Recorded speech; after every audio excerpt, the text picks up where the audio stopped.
Assalamualaikum warahmatullahi wabarakatuh. Pada kesempatan kali ini, saya akan membagikan cara membuat perencanaan kinerja ataupun RHK di ruang GTK. Nah, di sini langsung saja kita klik linknya di rumah pendidikan yang sebelumnya PMM, sekarang yaitu rumah pendidikan seperti ini. Selanjutnya klik pendidikan, rumah pendidikan seperti ini, nanti akan diarahkan ke halaman yang ingin kita buat RHK. Nah, seperti ini setelah kita klik rumah pendidikan akan muncul beranda. Nah, di beranda ini ada ruang GTK, murid, ruang sekolah, ruang pemerintah, ruang mitra, ruang publik, orang tua. Jadi kita fokusnya karena ingin membuat perencanaan, kita pilih ruang GTK, kita klik di sini. Nah, selanjutnya setelah kita klik ruang GTK, di sini ada diarahkan diklat, sertifikat pendidik, pelatihan mandiri, komunitas. Nah, kita pilih di sini pengelolaan kinerja.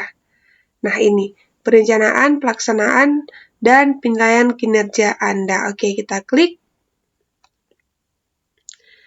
Nah, selanjutnya kalau sudah kita klik, kita di bagian guru, klik bagian guru lalu pilih sebagai pegawai seperti ini. Selanjutnya di bagian ini ada isi perencanaan dari tanggal 1 batasnya hingga tanggal 31 Januari. Nah, untuk melihat bahwa ini periode sudah benar atau belum, kita bisa klik di ini ya, di nama kita paling pojok kanan, nanti ganti periode apabila belum ganti. Kalau sudah, nanti dia langsung muncul di sini, Januari, Februari, sampai Desember. Selanjutnya, lihat lanjut rencana kinerja. Kalau di sini tulis mulai, maka klik di bagian ini karena saya tadi sudah menekan untuk pengisian RHK ini, maka lanjut rencana kinerja. Maka kita klik di sini. Oke, di sini tinggal kita lanjut. Kalau belum, nanti akan ditanya terlebih dahulu terkait dengan data kita. Kita klik mulai, nanti akan muncul apakah Anda setuju terkait dengan data, apakah sudah benar data yang ditampilkan. Kalau sudah benar, klik sesuai. Nanti setelah sesuai, akan diarahkan ke perencanaan kinerja seperti ini. Nah, di sini akan muncul satu, yaitu pelaksanaan tugas kelompok, praktik kinerja, pengembangan kompetensi, perilaku kinerja, dan rangkuman. Nah, ke semua ini harus kita pilih dan hingga ke rangkuman. Di sini ada tugas pokok 5M, yaitu yang pertama, guru merencanakan pembelajaran atau bimbingan dalam mendukung pembelajaran yang bermutu. 2, ada membimbing dan melatih peserta didik dalam mendukung pembelajaran yang bermutu. 3, guru melaksanakan pembelajaran atau pembimbingan dalam mendukung pembelajaran yang bermutu. 4, guru menilai hasil pembelajaran atau pembimbingan dalam mendukung pembelajaran yang bermutu untuk semua. Jadi di sini ada 4 poin. Nah, kalau nomor 5 ini melaksanakan tugas opsional, boleh juga kalau seandainya ingin memilih tugas opsional. Kalau opsional itu tidak wajib pilihan, bisa ada, bisa tidak. Nah, seperti ini, kalau ada tugas-tugas tambahan, boleh dipilih sesuai dengan yang diampu. Nah, demikian. Selanjutnya, nah, karena saya ada tugas tambahan sebagai operator sekolah, maka di bagian nomor 5 ini saya pilih guru melaksanakan tugas tambahan. Ini kan opsional. Nah, di sini semua jenjang meningkatkan kinerja satuan pendidikan melalui pelaksanaan tugas tambahan sebagai data pokok pendidikan. Nah, ini Bapak Ibu, jika memang mengampu tugas tambahan, maka bisa dipilih di sini. Kalau tidak mengampu tugas tambahan di sekolahnya, maka jangan pilih ini. Karena saya sebagai operator sekolah, sebagai tugas tambahan, maka saya pilih di sini. Oke, selanjutnya kalau sudah kita pilih, maka bisa kita lanjut ke tahap selanjutnya.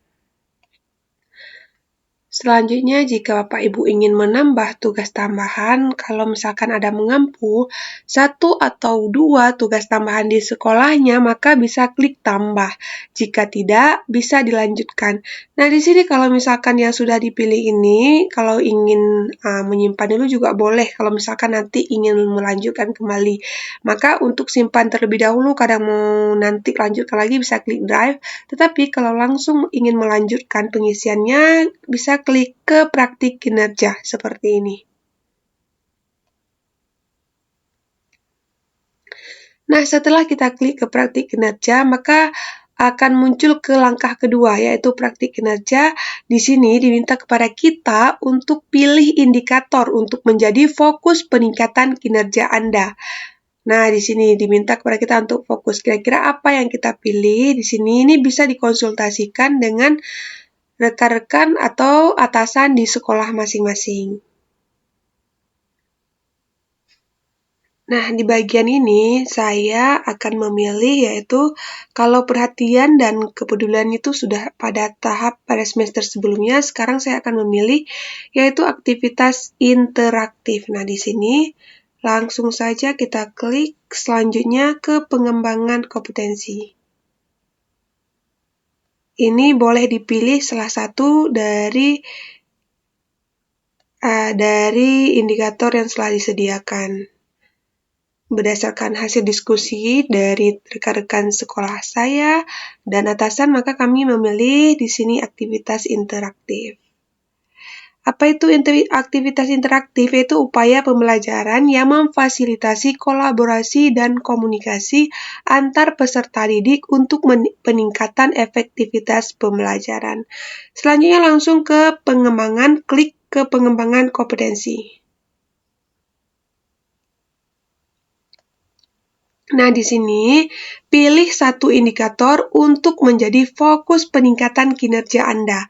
Diskusi bersama atasan. Nah, di sini diminta kepada kita untuk mendiskusikan kembali bersama atasan apa saja kegiatan yang dapat Anda lakukan untuk meningkatkan indikator tersebut. Selanjutnya, di tahap pelaksanaan, Anda akan melakukan kegiatan sesuai diskusi dan mengisi dokumen refleksi terhadap kegiatan yang sudah Anda lakukan. Nah, di sini kita setelah diskusi, maka dengan atasan kita, maka kita dapat memilih indikator kompetensinya apa. Mari kita klik, di sini banyak indikatornya, boleh dipilih satu.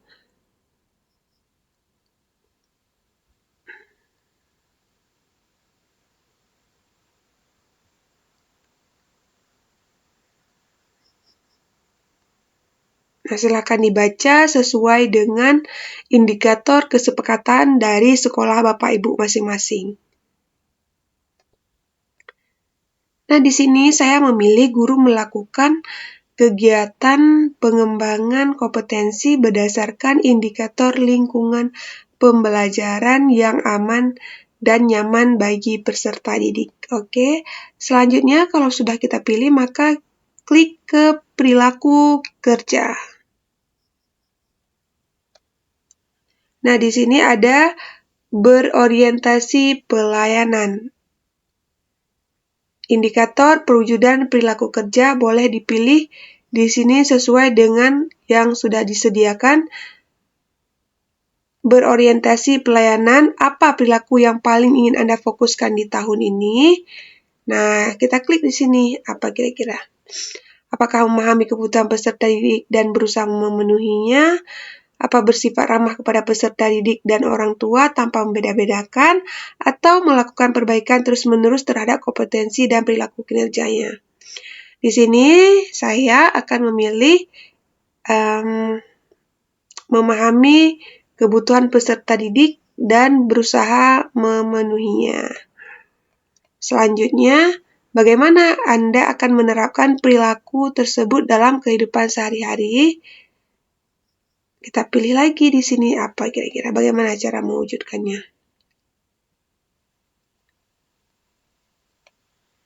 Nah, di sini saya akan memilih memenuhi kebutuhan peserta didik secara responsif. Dan di sini ada 4, boleh pilih salah satu. Oke, selanjutnya di bagian akuntabel. Akuntabel di sini kita pilih lagi. Nah, di sini juga ada 3. Apakah melaksanakan tugas dengan jujur, memanfaatkan sumber daya, atau tidak menyalahgunakan kewenangan jabatan demi keuntungan pribadi. Di sini saya memilih memanfaatkan sumber daya satuan pendidikan dan dengan bertanggung jawab, efektif, dan efisien. Selanjutnya, bagaimana perwujudan perilakunya? Maka di sini saya memilih ada 2 di sini, memanfaatkan fasilitas pembelajaran atau mencari cara efisiensi. Di sini saya pilih memanfaatkan fasilitas pembelajaran sesuai dengan peruntukannya. Oke, selanjutnya di bagian ketiga yaitu ada competence. Di sini ada 3 juga. Apa yang kita pilih di sini menunjukkan penguasaan kompetensi yang memadai, membantu peserta didik, rekan sejawat, dan orang lain. Selanjutnya melaksanakan tugas dengan kualitas terbaik. Di sini saya pilih membantu peserta didik, rekan sejawat, dan orang lain untuk saling belajar. Oke, selanjutnya bagaimana Anda akan menerapkan perilaku tersebut dalam kehidupan sehari-hari? Di sini saya pilih ada 2 nih, memberikan kesempatan kepada orang lain, memfasilitasi proses bagi pengetahuan. Maka memberikan kesempatan orang lain untuk menyampaikan pendapat. Nah, itu saya pilih. Selanjutnya yang keempat yaitu harmonis. Perilaku yang saya pilih di sini yaitu menghargai setiap warga satuan pendidikan apapun latar belakangnya. Selanjutnya perwujudannya yaitu ada berlaku adil, menjaga hubungan dengan rekan kerja, peserta didik dan masyarakat, serta dunia kerja. Selanjutnya aspek perilaku loyal. Aspek perilaku loyal di sini saya pilih menjaga nama baik satuan pendidikan, sesama guru dan peserta didik dimanapun berada. Selanjutnya, bagaimana Anda akan menerapkan perilaku tersebut dalam kehidupan sehari-hari? Saya klik di sini. Bersikap dan perilaku yang melindungi nama baik serta citra satuan pendidikan. Selanjutnya di bagian adaptif. Nah, di bagian adaptif berpikir, di sini saya akan memilih berpikir proaktif untuk mengembangkan diri dan warga satuan pendidikan. Selanjutnya, bagaimana Anda akan menerapkan perilaku tersebut dalam kehidupan sehari-hari? Di sini saya memilih yaitu menunjukkan keingintahuan yang tinggi terhadap hal baru.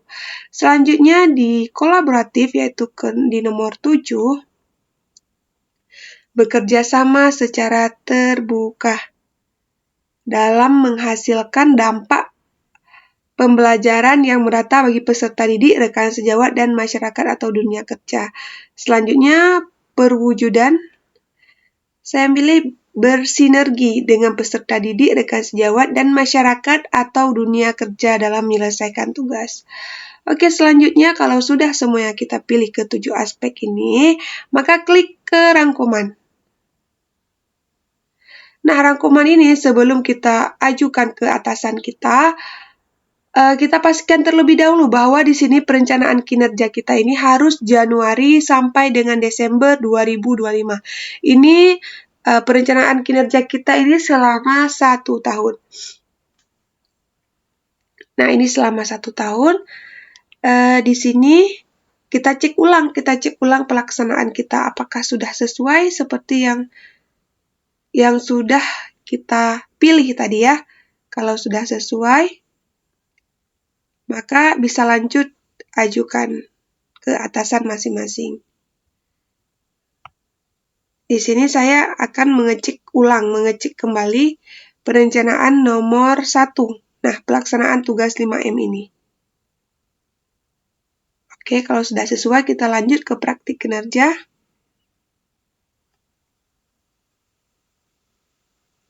Berfokus pada aktivitas interaktif. Oke, sudah. Selanjutnya pengembangan kompetensi.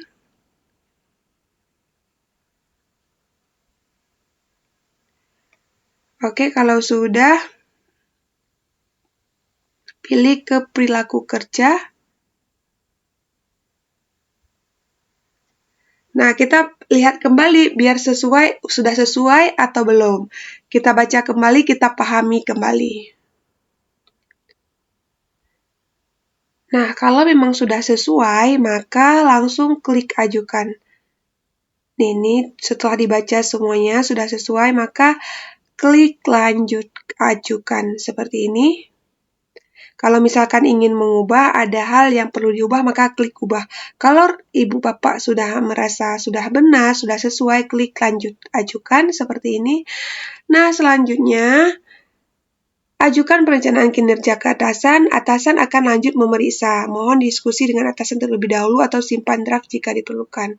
Nah, Bapak Ibu, yang saya pilih ini, semua ini sudah saya konsultasikan dengan atasan dan rekan-rekan sejawat yang ada di sekolah saya. Jadi, Bapak Ibu bisa